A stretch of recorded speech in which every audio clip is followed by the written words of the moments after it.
الرجیم بسم اللہ الرحمن الرحیم۔ آج سورہ الاحزاب کی پیش منظر یعنی یہ سورہ کب نازل ہوئی اور کیا اس کا پیش منظر تھا جس کے نام اسے سورہ الاحزاب رکھا گیا۔ پہلے تو احزاب کہاں سے بنا، روٹ ورڈ کیا ہے؟ حزب سے بنا ہے، یعنی حزب گروہ کو کہتے ہیں، گروپ کو کہتے ہیں۔ تو پہلی بات یہ ہے کہ یہ جو سورہ الاحزاب نازل جو ہوئی وہ ہجری 5 میں ہوئی ہے نازل، جس میں ایک واقعہ ہے کہ غزوہ احزاب کے بارے میں اس میں ہے۔ غزوہ احزاب جو ہے سن ہجری 5 میں نبی صلی اللہ علیہ وسلم کی موجودگی میں ہوا، اس کو جنگ خندق بھی کہتے ہیں۔ اب جنگ خندق کیوں کہتے ہیں؟ خندق اس لیے کہتے ہیں کہ اللہ کے نبی صلی اللہ علیہ وسلم مدینہ منورہ میں جب تشریف تھے، 5 سال ہو گئے تھے، تو اب ایک بات پیش آئی۔ وہ بات کیا پیش آئی؟ وہ بات پیش یوں آئی کہ جو اس مسلمان کے دشمن تھے یعنی کفار مکہ اور اطراف کے لوگ، وہ اپنی پوری دشمنی اتارنے کے لیے مدینہ منورہ پہ چڑھائی کرنے کے لیے تیار ہوا۔ وہ ہوا کیسے؟ ایک یہودی کا قبیلہ ہے بنو نصر۔ بنو نصر جو کہ مدینہ منورہ میں تھا، لیکن وہ عہد جو تھا اللہ کے نبی صلی اللہ علیہ وسلم سے یہودیوں کا، اس میں وہ قبیلہ بنو نذیر تھا۔ وہ بنو نذیر سے بدعہدی کر دی۔ بدعہدی جب کیا تو نبی صلی اللہ علیہ وسلم نے اسے جلا وطن کر دیا ہے، یعنی مدینہ سے اسے ہٹا دیا گیا۔ جلا وطن کے مطلب کہ دیش سے تڑی پار، جس کو دیش سے ہٹا دیا۔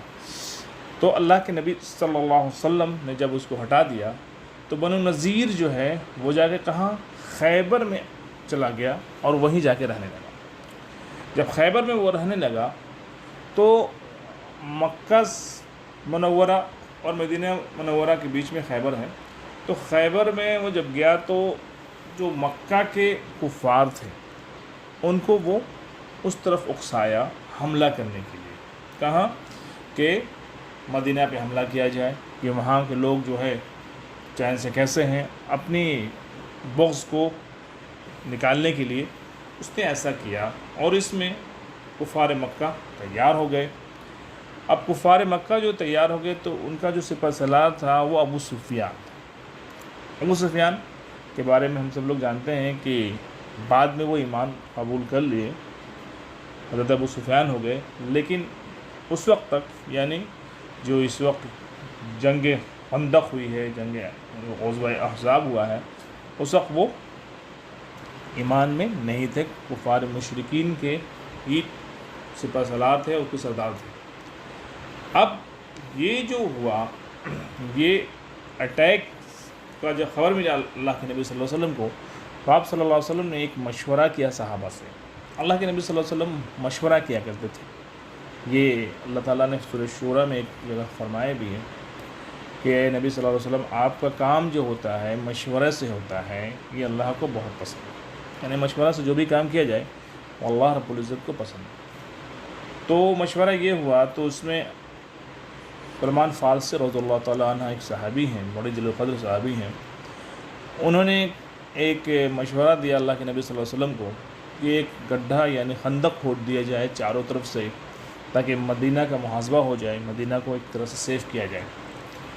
یہ پہلے کبھی نہیں ہوا تھا مکہ میں اس طرح کا محاصرہ کے لیے کہ کھودا جائے جنگ سے یا خندق کی کھودی جائے، یہ کبھی تدبیر سامنے مکہ مدینہ یعنی عرب کے نزدیک یہ نیا تھا۔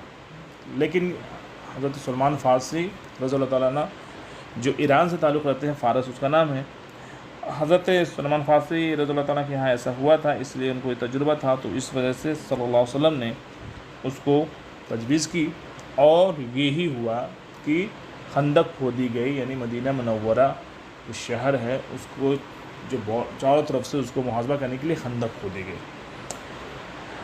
اس وقت اتنا مسئلہ تھا صحابہ کے پاس کہ کھانے کو کچھ نہیں تھا۔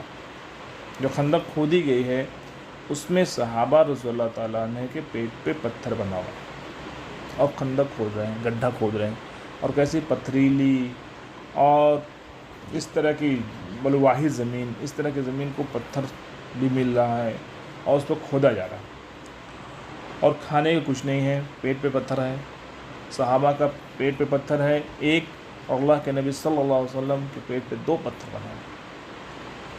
تو یہ اسی لیے اس کو جنگ خندق بھی کہا جاتا ہے۔ تو میں نے بتایا کہ اللہ کہ نبی صلی اللہ علیہ وسلم نے یہ جب تجویز کر لیا تو یہ خندق کھودنے لگے۔ اب کیا ہوا، اس کا تفصیل سے میں بتاتا ہوں کہ بنو نصیر جس کو رسول اللہ صلی اللہ علیہ وسلم نے اس کی مسلسل بدعہدی کی وجہ سے مدینہ سے جلا وطن کر دیا تھا، یہ قبیلہ خیبر میں جا آباد ہوا۔ اس نے کفار مکہ کو مسلمانوں پر حملہ آور ہونے کے لیے تیار کیا۔ اسی طرح غطفان وغیرہ قبائل نجد کو بھی مدد کا یقین دلا کر آمادہ قتال کیا، اور یوں یہودی اسلام اور مسلمانوں کے تمام دشمنوں کو اکٹھا کر کے مدینے پر حملہ آور ہونے میں کامیاب ہو گیا۔ مشرکین مکہ کی قیادت ابو سفیان کے پاس تھی۔ انہوں نے احد ایک پہاڑ ہے کے پاس پڑاؤ ڈالا کر تقریباً مدینے کا محاصرہ کر لیا۔ ان کی مجموعی تعداد 10,000 تھی، 10,000 تھی، جبکہ مسلمان 3,000 تھے۔ اور مسلمان کتنے تھے؟ اونلی 3,000۔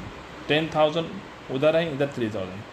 الہباز نے جنوبی رخ پر یہودیوں کا تیسرا قبیلہ بنو قریظہ آباد تھا، اور تیسرا جو قبیلہ تھا جنوب میں کی طرف تھا، تیسرا قبیلہ بنو قریظہ آباد تھا، جس سے ابھی تک مسلمان کا معاہدہ قائم اور وہ مسلمانوں کی مدد کرنے کا پابند تھا۔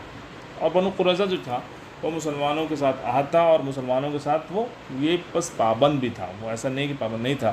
لیکن اس سے بھی بنو نذیر کے یہودی سردار ہی بن اخطب نے ورغلا کر مسلمانوں پر قاری ضرب لگانے کے حوالے سے اپنے ساتھ ملا لیا، اور یہ بنو نذیر کا اتنا بڑا تھا کہ اس کو بھی یعنی بنو قریظہ کو بھی ملا لیا۔ یوں مسلمان چاروں طرف سے دشمن کے نرغے میں گھر گئے۔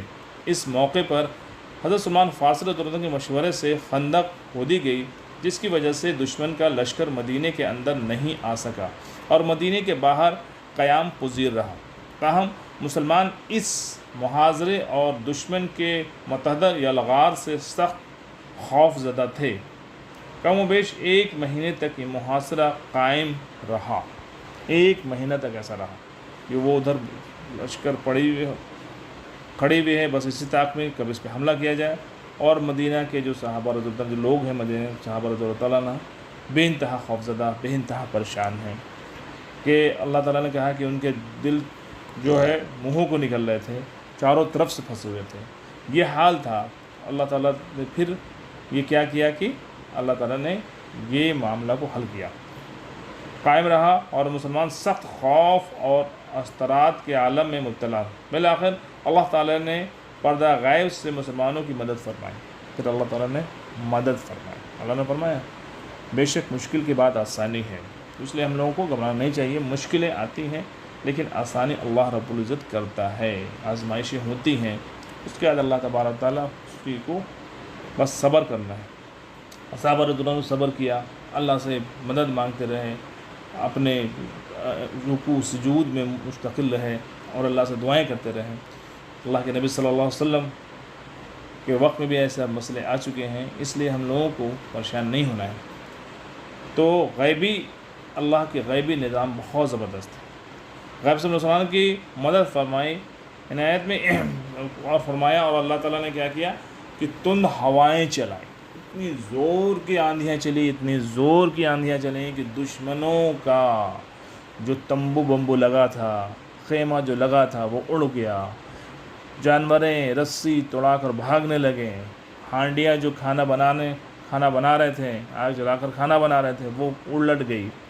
اور یہ سب کے بعد جب اللہ کے فرشتے آئے تو ایسا خوف طاری ہوا ان پہ کہ وہ سارا جو اتنا بڑا لشکر تھا وہ بھاگ کھڑا ہوا، اور وہ لڑائی نہیں ہوئی، اور اسی طرح سے مسلمانوں کی طرف سے جیت ہو گئی، اور مسلمانوں کو اللہ تعالیٰ نے مدد کی اور خوف ان کے دلوں سے نکال دیا۔ تو اس لیے اللہ تبارک تعالیٰ کی مدد سے ہمیں مایوس نہیں ہونا ہے، اور اللہ رب العزت سے دعا ہے کہ اللہ رب العزت ہم سب پہ رحم فرمائے، کرم فرمائے، عافیت کا معاملہ فرمائے۔ صدق اللہ العظیم و ایاۃ الذکر۔